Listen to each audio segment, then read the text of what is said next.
This is the E-commerce Brain Trust, a podcast about building momentum online for established consumer brands. Join our hosts and their expert guests for high-level conversations about e-commerce strategies, trends, and innovations. Access our brain trust and boost your brand's e-commerce potential. Hello and welcome to the E-commerce Brain Trust podcast. I'm Julie Spear, head of retail marketplace services at Acadia, alongside my co-host Jordan Ripley, director of account management. And today we've got our monthly Retail Roundup, which is our recap of the biggest news and trends that are shaping retail and retail media and marketplaces. We're officially wrapping up June. And all right, the heat isn't just outside, people. The retail landscape is absolutely scorching. This was something that Jordan is actually paying me on the side to have. Yeah, bring the heat. We do have a jam-packed episode today, and to help us walk through all the things from this past month, we've got our trusty roundtable back in action with Armin here to talk about all things operations and organic, and Pat to talk about all things media. So, should we jump into the fire? Keep the heat theme going, folks? Yes. Let's turn it up. All right. Well, we're going to start with our AI corner because that is what we do now with all things Roundup. So I think when we frame the AI corner this month, it's not so much about single updates strung together. It's more of a pattern that we're starting to see more clearly. We're seeing clearly that Amazon wants to become more and more of the intelligence layer between shoppers and brands. So they're putting AI between consumers and search with Alexa and conversational shopping. On the other side of it as well, they're selling that capability to other retailers through AWS. So, Pat, Armin, put on like your AI analysis hats. What do you think is kind of the biggest signal for us to be paying attention to here? Is it Amazon becoming more of an infrastructure layer for AI commerce? Is discovery happening more through AI instead of traditional keyword search? How should brands start thinking about things based on these updates?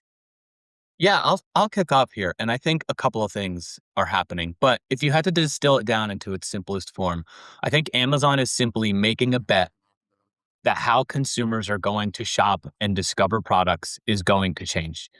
And if they accept that as fact, then their belief is that consumer behavior will change across the internet as well as on Amazon themselves. And so we'll get more into that. But basically, if Amazon is making that bet, they're saying this is what's going to happen, whether we like it or not, no matter what we do.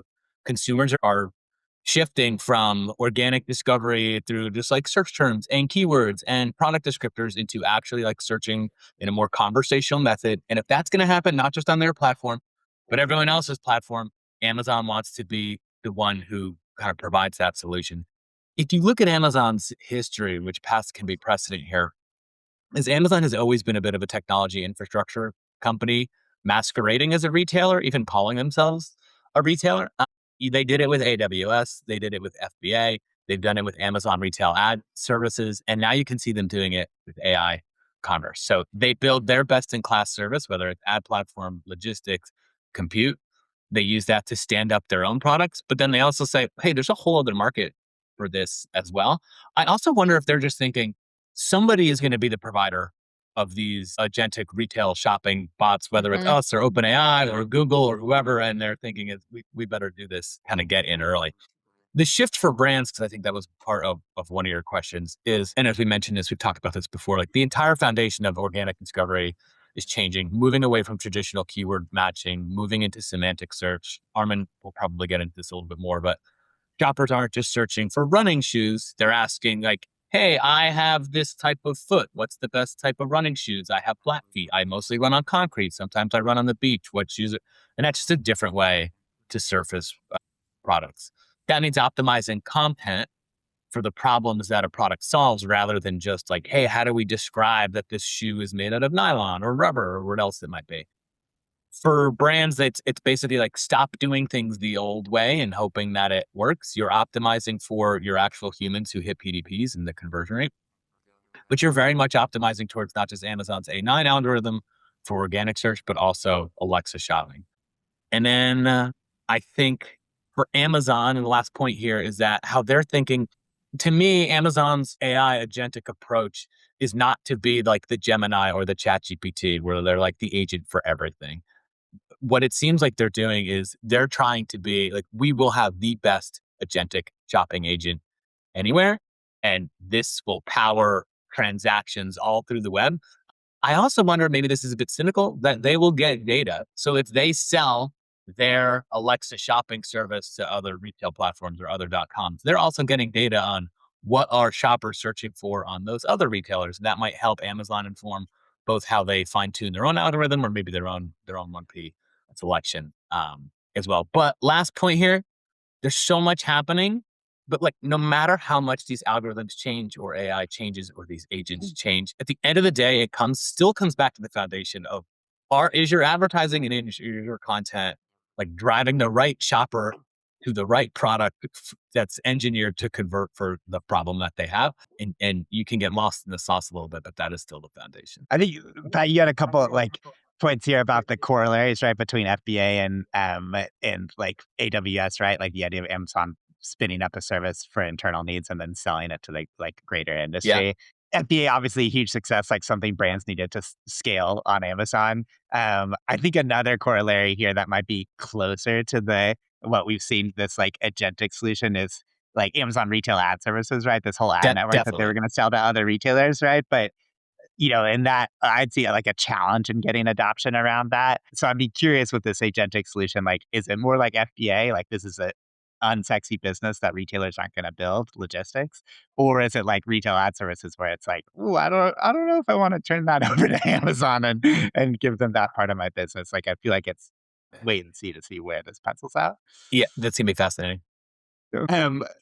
I would love to go to our next section, which is like still in the world of AI squarely, but there's a more like advertising focus to that, which is this continued rollout of the full funnel campaigns, right? So this is something that like uses AI to allocate spend across sponsored products, sponsored brands, sponsored display, and instead you're just setting a business goal that overarches that. So that's one AI development we've seen. The other one, right, is like Amazon doing product titles to 75 characters. If you don't comply with that, through the magic of AI, your title will be shortened automatically. Sounds nice, might be messier in practicality. Maybe we start with the product titles. Armin, would love to get your perspective on like, is this a set and forget AI solution here? Or what's the implication for brands? How are we approaching?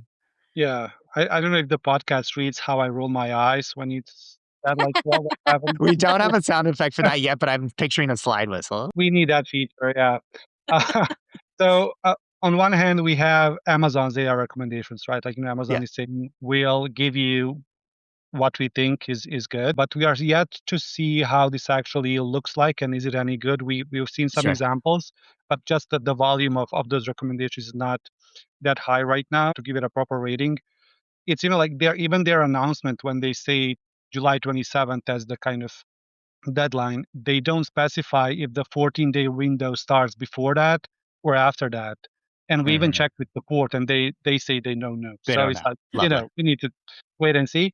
But on our side, we really, we've developed a process where our focus really is to preserve crucial product information in the shortened title, while also preserving the whole phrases. So how this works, let's imagine you're selling a dry tomato powder. Where AI makes these mistakes is it can break the phrase and say, brand name, whatever, dry tomato. And then the powder goes into the highlights. Yeah. So you're missing the key point of what the product is. So part of our process is really to conserve the whole phrases. And then the item highlight section, it still gives us the extra 125 characters. So in my opinion, no meaningful change in terms of keyword coverage and what you can do with these two combined. And back to your question, regardless of if you do Amazon AI, your own AI, or automations, whatever, really the human review is crucial in this. So yeah, just watch out for that because AI still makes very, very basic mistakes. Mm-hmm. Pat, your perspective on the other sort of set and forget development here on the full funnel campaigns, obviously full funnel as a concept, something we believe in, but this product that suits that end, any read on that? Yeah, I mean, to me, it's harmless insofar as just because Amazon builds something, it doesn't mean that you're forced necessarily to like take 100% of your budget and dump it in it. So I think Sure. this will be an annoying pat answer, but I think the answer is a little bit, it depends here. For Amazon, I think one of the like driving philosophies of what we've seen over the last 2 years in terms of how they drive adoption is make things simple. Like they said this on stage at Unboxed, and I forget who it was. It might have been multiple people, but they're continue to harp on simplicity and ease. Like that's been the entire message around Amazon DSP too, of like, hey, you have measurement, you have media buying, you have targeting, all this in one place. You could reach all these things. Like there's ease in adoption. And so I think they're trying to lower the bar a bit for adoption by making it easier to use. So if you're a brand who's maybe just hasn't had the budget or maybe hasn't had the internal capacity or hasn't had the time or whatever it might be to launch all these different campaigns and understand how they work, that might have been a blocker. And that particular advertiser might have said, hey, I'm just going to use sponsored products and sponsored brands and call it a day. This gives them the option to at least like say, hey, can I expand from there? Is this a foot in the door, a way to do that? Like anything here, I would just caution not to jump in two-footed and say, okay, humans tend to trust technology and like without question. And like Armin just mentioned too, with the needing to QA the content. And so my recommendation here would be to launch one of these campaigns over a limited period of time with some subset of your budget and let the data determine what success is. Let's actually see what the data looks like. I think there's this desire for all of us in this crazy world to find an easy button. Mhm. I don't think such a thing exists. I also think there's sometimes this, you see this on LinkedIn sometimes, this misperception that like there is this magic perfect ad structure, ad campaign. And if only you landed on this like perfect, it's there and you just have to find it, that it'll unlock everything. And that may not necessarily be the case. So I think automation is best suited to do the heavy lifting on tedious stuff, like bid adjustments and things like that. But you still do need strategists who know what they're doing. And I think that's going to be the differentiation. Simplicity and ease are two words that I automatically associate with all things Amazon. So, yes. Oh, That's yeah. general. Ubiquitous. Yes, yes. Well, let's move into a section that I'm calling the democratization of advanced attribution. It just rolls right off the tongue. Yeah, totally. The DA, yeah. And now that everyone's hooked and really leaning in to listen, data clean rooms and multi-touch attribution models often would be something in the past that we would look at for bigger brands. But we're starting to see with updates over time and definitely of late that walled garden is coming down a bit. So recently we saw Amazon removed the paywall on AMC first party paid features like Amazon Insights, and they're completely free to query through the end of this year. And then they also introduced an attribution toggle inside the reporting console. So that unlocks MTA columns right inside the ad manager without needing AMC at all. So Pat, are we losing with the walls that existed before? If that was kind of an edge that the bigger brands and the bigger advertisers had, what is the edge that they have now? If those insights are no longer the differentiator in advanced strategies for advertisers, what is the differentiator now? Yes. So I'll take this in two parts. One is this is actually a really good segue and continuation of the conversation we just had, which is, again, Amazon. What is Amazon trying to do? They're trying to increase adoption of their ad products. And one way to do that is to make this data more accessible and more available to a wider swath of advertisers in a way that's easy and doesn't necessarily require paid access or SQL experts. And so that's what they're doing here in terms of saying, like, how can we continue to get AMC insights out to other advertisers and a broader swath of brands? To your question about differentiation, I think the AMC data in and of itself, we found this over the years, isn't a differentiator in and of itself. It's how well can you distill and ask the right questions and get the right insights and then turn those insights into action that you then use to refine where your media mix budget goes, how your campaign targeting looks, to actually make changes into what your behaviors are. So the fact that you can use for this multi-touch attribution, I think what Amazon is really too, again, trying to train this long tail of brand advertisers that maybe the larger brands have understood, is that there is a customer journey that led somebody to make that purchase. And if you give that attribution, all of this to like, hey, somebody clicked on that sponsored product ad as the final thing they did. Look, I'm getting great ROAS and low A costs. It's like, it must be just that, without realizing, well, they have 5 touch points prior to that. And so this is a way, using data, that they can show these brands what's happening. But the differentiator is still going to be, one, the strategic use of those insights. Like, because one of the issues with one of the challenges of AMC is there's so much data. It's like, what questions do I ask it? How do I use it? And then 2, what is your ability to actually execute? And so I think the big brands who've been using this, who have the resources or who have capable agency partners, will still have that differentiator, because the magic here is how you actually use these insights. And so I think what the smaller brands are going to have to do is figure out not just what's like available, but how do I actually, use this? Jordan, to your point, just briefly, like, we believed in the full funnel philosophy for ages, and that's been a proven winner for us. So the fact that these campaigns exist isn't necessarily like a differentiator for us. That's something that we've been doing. But yeah, it's really like, how do I translate this into action that's going to change how I think about like acquiring new customers and all that. Yeah. The like age old of like, well, I have the data now. What do I do with the data? Right? Yeah, exactly. Where that rubber actually meets the road. Doing a pretty hard pivot here into an entirely different retailer. A lot of developments with Walmart over the last month or so. I think they could be lumped into 2 core themes. One is like ongoing consolidation of their business lines, much in the same way that we've seen across like Amazon's ad ecosystem and AI solutions. So on the Walmart side, Walmart Connect, right, their primary ad system platform, and then Sam's Club Connect, all inside now an internal retail media structure internally. So we've seen consolidation there as those businesses mature. On the other side, like their continued rollout of AI, like shopping accessibility, right? We see now I can access Sparky both within the web browser, not only in app, right? So that's a huge expansion of accessibility for that element of their platform. But then not only consolidation, we've seen this partnership approach, right? So Walmart is partner with Google, DV360, YouTube, so that a lot of that retailer data can now be activated against on other app platforms that Walmart doesn't even necessarily own. So a lot of things that we've seen transpire here. Armin, I might start with you as a longtime Walmart observer, and seen some maturity here that we haven't perhaps seen in prior years with Walmart. Like, what's your take here? Like Walmart seems to be tackling a little bit differently than Amazon around all these industry developments. And what's your POV on what we're seeing transpire? Mhm. Yeah, I mean, like they obviously have a big reason to act like this, right? Looking at the commercial reality here, for the vast majority of brands, Walmart's e-com sales are just a fraction of their Amazon volume, usually like Mhm. 10 to 15%.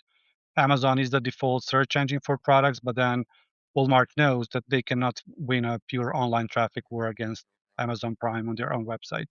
So, what their response and current philosophy is, if shoppers won't come to Walmart's digital garden, Walmart will put their data all over the web to intercept shoppers where they already live, bringing that additional traffic back into their ecosystem. The way I see Spark is like, hey, I'm over here, like, it's just Yeah. getting everybody to come over and shop on Walmart. And this does bring us to the Walmart's ultimate weapon, which is their physical footprint mode. Amazon does rule the internet, but they cannot replicate over 10,000 brick and mortar stores that Walmart has. And with all these partnerships, Walmart is basically connecting this open web directly to this physical mode. On the other Mhm. hand, I do see a big gap when it comes to their catalog hygiene. Sparky relies heavily on structured catalog attributes, so exact ingredients, materials, dimensions, specific use cases of products. But right now, so many brands like have messy, incomplete backend data on Walmart. Yeah. And if a data field is missing, Sparky will just completely ignore your product. And just from personal experience, when I'm like typical Walmart customer or Walmart brand is a big national brand that's present in all their stores. Those are Mhm. the biggest selling brands. And the larger you are as an org, I've seen the bigger mess in the catalog. Yeah. So it's just like who owns it? Is it clean? Like, what data are we updating? So I think a big recommendation here, both for Walmart and brands selling there, is clean up your catalogs and just kind of start from the very, very foundation of discoverability right now in the agentic commerce. Maybe Walmart will end up doing something like they'll be like, you have to limit your titles to 75 characters or something, or otherwise AI Can't wait will. for that. Yeah. Who knows? Maybe they'll come up with that idea. Yeah, I mean, I feel like in that specific instance, Amazon is a bit of an except. Like most of the retailers we see already have limitations around content, and like Amazon is a bit of a follower there, much to the Mhm. chagrin of all the keyword stuffers in the world. Yeah, any perspective from your side on specifically like the Google DV360 and YouTube partnerships from Walmart? Like we've seen a lot of Amazon partnerships with ad Yeah. networks. I feel like Walmart, this feels like a notable change. Yeah, I'll just touch on it briefly because Armin hit on the main points here, right? Like Yeah. Walmart knows they can't beat Amazon on pure e-commerce site traffic. They can beat them by weaponizing their first party data at their stores. And when they partner with DV360 to use Walmart Connect data on YouTube, that's pretty incredible, especially since one of the few places that Amazon streaming TV and Amazon ads can't go is Yeah. Google owned properties, right? YouTube and YouTube TV. So Walmart is kind of going to where Amazon can't reach, which is quite smart. So it means like a brand can run an awareness video ad on YouTube and attribute that directly to a sale that happens inside a physical Walmart store. So this question that we've talked about, omni-channel marketers for years is like, how do I get a better understanding of what my digital media spend is doing to people who are walking in a physical store? And so this helps address that quite a bit. And so, yeah, it makes sense for Walmart, especially they're seeing where Amazon is going with all these partnerships, and I think they're also saying like, hey, we need to be part of this as well. Yeah, makes sense. Right. So to bring us home, Armin, I'm going to go to you with a couple of operational updates on Amazon that all fall under the umbrella of Amazon owns the customer relationship, and don't you make any mistake about that. And that's like if you could see, it would be underscored, bold, like they are the owner of the customer relationship. So we've got two updates that fall under that umbrella, and they can look like they're just unique updates in and of themselves, but I do see them being highly related in that way. So effective June 1st, so at the start of the last month, Amazon expanded its ASIN creation policy for US vendors in calling for selling partners to have an official reseller role assigned via brand registry. And then also they updated their negative reviews policy, removing the contact customer button entirely from the customer reviews dashboard. Interested in your take on this? What does this all mean, and Yeah. what should brands consider with these updates? Honestly, I'm super happy to see both of these implemented. Like No just eye roll on these? no eye roll on this one. I'm happy. Happily take these. So one of the biggest headaches in the ops world is really managing brands that have too many resellers, like violations, rogue sellers, rogue listings, incorrect information, like imagery that's like just disgusting, like so many things that go wrong with resellers' presence. And when you look at where we're headed in the AI commerce era, where having clean, accurate catalogs is the very foundation of being discoverable. Amazon knows that resellers don't care about content. So they are actually pushing ownership for creation of new listings to those who care, which is the brands directly, and then those resellers that they actually deem as authorized. So yeah, very welcome change. Hopefully, we see way less listings that are created in just inappropriate ways. But then I'm also concerned like about the millions of listings that we already have. Amazon does not address this, so I guess like it will be just a cleanup afterwards. When it comes to contact customer button in the customer reviews dashboard, I just feel it didn't really work at all. Like that's why Amazon is removing it. When you look at it, when a customer really wants help, they will reach out first. And when you look at the limitations Amazon has been rolling out over the years, you can opt out of these emails. Like you can send them a message, but it never reaches the customer. Or if they are not happy, they're not happy, and that's it. Like, not a lot of people are actually willing to work through a solution. They will just return the product and call it a day. So yeah, that's basically it. When it comes to how brands can prep for this, if you don't have resellers, like, you're good. But when you have a good reseller base, I think there will be emails and requests for brand registry roles for brands. So this is a good time to actually clean up your network, see who you actually want to authorize to sell your products on Amazon, not sell, but just list new products. And then what I've seen also from my experience, like when you're working with a larger brand, this who owns reseller is very unclear. Like, is it the sales? Is it the legal team? Is it the marketing? It's always like, a lot of long email chains to actually get to a person that actually manages this. So maybe a call for brands to actually have a person that just dedicates a portion of their time to this, because this will be very important to just clean up and kind of have a clean slate for this. When it comes to contact customer button, I mean, very minor change. I would say the customer service teams might have a bit more messages on their end, but when you look at it from how Amazon wants to position this, it will be their team, their customer support team that actually manages this. So it might even not change anything at all. We'll see. Yeah. Maybe we'll have another update next month where we can revisit that. So to close us out, let's do a speed round on the hype meter. What's going to matter a year from now? Armin? Agentic commerce, super excited to just see how this works on Amazon. Safe How answer. like just the front end of AI on Amazon as a shopper, but then all the WS, like, the compute power, like, just, I love watching that. I take popcorn and watch it. From How about from your point of view, Pat? Yeah, I was going to say the same one. Like agentic shopping with Alexa, just how that evolves, how many different places that ends up showing up. That's going to like impact ads. We haven't seen that touch DSP yet. How it'll influence AMC. There's a long roadmap there. And we're in the middle of the shopping revolution of how people search for and discover products. So that it could potentially change the whole landscape. Hype. Yeah, It's hot. It's hot. Turn up the 20 out heat. of 10. That's a scorcher. We'll end on the hype. And we'll be sure to talk about all of that in the next AI corner of the next monthly roundup. So, Pat, Armin, thanks again for joining me and Jordan to talk about all the latest and greatest. Thank you. Stay cool.